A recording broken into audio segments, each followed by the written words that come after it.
Hello guys and welcome back to my YouTube channel Shaem Tech BD. Today I will discuss how to fix MEETO app. I can't update my password.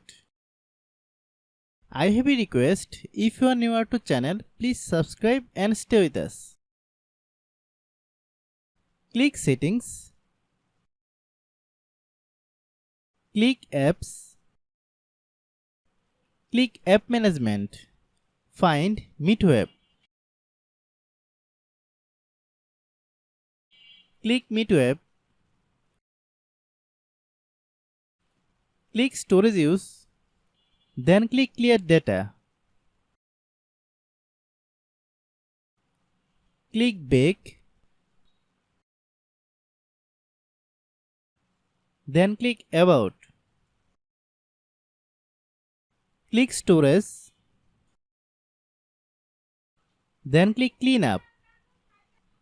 After complete scanning, click Clean. Then restart your phone. After restarting, then open Google Play Store.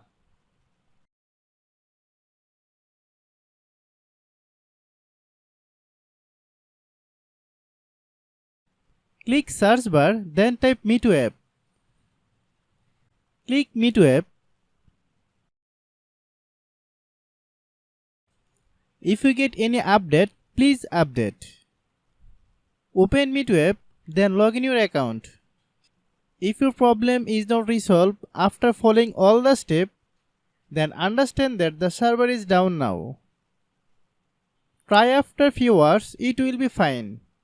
I have a request. If you are newer to channel, please subscribe and stay with us. By watching my tutorial for more tech videos, you can subscribe.